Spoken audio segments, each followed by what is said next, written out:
بسم اللہ الرحمن الرحیم۔ شروع اللہ کے نام سے جو بڑا مہربان اور نہایت رحم فرمانے والا ہے۔ ناظرین، اعلان نبوت کے چند روز بعد نبی کریم صلی اللہ علیہ وآلہ وسلم ایک رات مکہ کی ایک گلی سے گزر رہے تھے کہ انہیں ایک گھر میں سے کسی کے رونے کی آواز آئی۔ آواز میں اتنا درد تھا کہ آپ صلی اللہ علیہ وآلہ وسلم بے اختیار اس گھر کی طرف چل پڑے۔ اس گھر میں پہنچنے کے بعد آپ نے دیکھا کہ ایک نوجوان جو سیاہ فام ہے اور اپنی شکل و صورت سے حبشہ کا معلوم ہوتا ہے، ایک چکی پیس رہا ہے اور زارو قطار رو بھی رہا ہے۔ آپ صلی اللہ علیہ وآلہ وسلم نے اس سے رونے کی وجہ پوچھی تو اس نے بتایا کہ میں ایک غلام ہوں، سارا دن میں اپنے مالک کی بکریاں چراتا ہوں، شام کو تھک کر جب میں گھر آتا ہوں تو میرا مالک مجھے گندم کی ایک بوری پیسنے کے لیے دے دیتا ہے، جس کو پیسنے میں میری ساری رات گزر جاتی ہے۔ میں اپنی قسمت پر رو رہا ہوں کہ میری بھی کیا قسمت ہے، میں بھی تو ایک گوشت پوست کا انسان ہوں، میرا جسم بھی آرام مانگتا ہے، مجھے بھی نیند ستاتی ہے، لیکن میرے مالک کو مجھ پر ذرہ برابر بھی ترس نہیں آتا۔ کیا میرے مقدر میں ساری عمر اس طرح رو رو کر زندگی گزارنا لکھا ہے؟ نبی پاک صلی اللہ علیہ وآلہ وسلم جو تمام جہانوں کے لیے رحمت بنا کر بھیجے گئے، آپ صلی اللہ علیہ وآلہ وسلم نے فرمایا کہ اے نوجوان، میں تمہارے مالک سے کہہ کر تمہاری مشقت تو کم نہیں کروا سکتا، کیونکہ وہ میری بات نہیں مانے گا۔ ہاں، میں تمہاری تھوڑی مدد ضرور کر سکتا ہوں، جاؤ تم جا کر سو جاؤ اور میں تمہاری جگہ پر چکی پیستا ہوں۔ وہ غلام آپ کی یہ بات سن کر بہت خوش ہوا اور شکریہ ادا کر کے سو گیا۔ آپ صلی اللہ علیہ وآلہ وسلم اس غلام کی جگہ ساری رات چکی پیستے رہے۔ جب گندم ختم ہو گئی تو آپ صلی اللہ علیہ وآلہ وسلم اسے جگائے بغیر واپس تشریف لے گئے۔ دوسرے دن پھر آپ وہاں تشریف لے گئے اور اس غلام کو سلا کر حسب معمول چکی پیستے رہے۔ تیسرے دن بھی یہی ماجرا پیش آیا کہ آپ اس غلام کی جگہ ساری رات چکی پیستے رہے اور صبح کو خاموشی سے اپنے گھر تشریف لے آئے۔ چوتھی رات جب آپ صلی اللہ علیہ وآلہ وسلم حسب معمول اس غلام کے پاس گئے تو اس نے کہا کہ اے نیک انسان، آپ کون ہیں اور میرا اتنا خیال کیوں رکھ رہے ہیں؟ ہم غلاموں سے تو نہ کوئی ڈرتا ہے اور نہ ہی کسی کو ہم سے کوئی فائدے کی لالچ ہوتی ہے، تو پھر آپ یہ سب کچھ کس لیے کر رہے ہیں؟ نبی پاک صلی اللہ علیہ وآلہ وسلم نے اپنے والضحیٰ کے چہرے پر ہلکی سی مسکراہٹ پکیری اور آپ صلی اللہ علیہ وآلہ وسلم نے فرمایا کہ اے نوجوان، میں تم سے یہ سب انسانی ہمدردی کے تحت کر رہا ہوں، اس کے علاوہ مجھے تم سے کوئی غرض نہیں ہے۔ اس غلام نے کہا کہ آپ ہو کون؟ مجھے اپنا تعارف کراؤ۔ نبی پاک صلی اللہ علیہ وآلہ وسلم نے فرمایا، کیا تمہیں علم ہے کہ مکہ میں ایک شخص نے نبوت کا دعویٰ کیا ہے؟ اس غلام نے کہا، ہاں، میں نے سنا ہے کہ ایک شخص جس کا نام محمد صلی اللہ علیہ وآلہ وسلم ہے اپنے آپ کو اللہ کا نبی کہتا ہے۔ بہت سے لوگ اسے جادوگر سمجھتے ہیں۔ لوگ کہتے ہیں کہ جو بھی اس کے سامنے آتا ہے پھر وہ زندگی بھر کے لیے اس کا غلام بن جاتا ہے۔ کاش مجھے اس کے سامنے جانا نصیب ہی نہ ہو۔ آپ صلی اللہ علیہ وآلہ وسلم دل فریب انداز میں مسکرا کر فرماتے ہیں کہ اے نوجوان، میں وہی محمد ہوں۔ یہ سن کر وہ نوجوان ہکا بکا رہ جاتا ہے اور آپ صلی اللہ علیہ وآلہ وسلم سے کہتا ہے کہ اے پیاری پیاری زلفوں کے مالک، اے خوبصورت اور نورانی چہرے والے، اگر آپ ہی وہ نبی ہیں تو پھر مجھے اپنا کلمہ پڑھا دیجئے، کیونکہ اتنا شفیق اور مہربان سوائے نبی کے اور کوئی نہیں ہو سکتا کہ جو غلاموں کا بھی اس قدر خیال رکھے۔ آپ صلی اللہ علیہ وآلہ وسلم نے انہیں کلمہ پڑھا کر مسلمان کر دیا۔ پھر دنیا نے دیکھا کہ اس غلام نے جتنی تکلیفیں اور مشقتیں برداشت کی شاید ہی کسی نے کی ہوں، لیکن دامن مصطفیٰ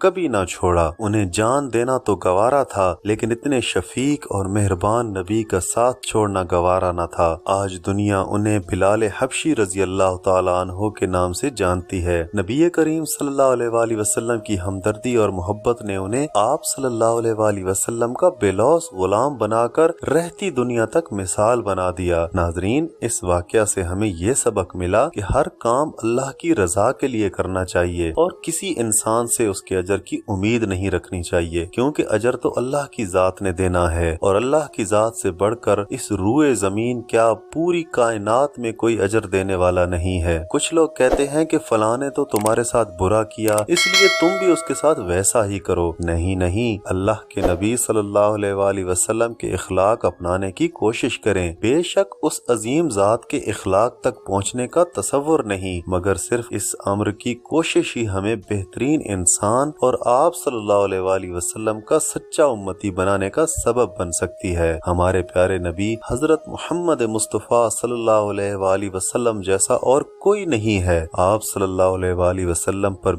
میرے والدین اور میری اولاد کی جان قربان۔ محترم ناظرین، آج کی ویڈیو بس یہیں تک تھی۔ جلد ملتے ہیں ایک نئی ویڈیو کے ساتھ، تب تک کے لیے اجازت دیجیے۔ اللہ حافظ۔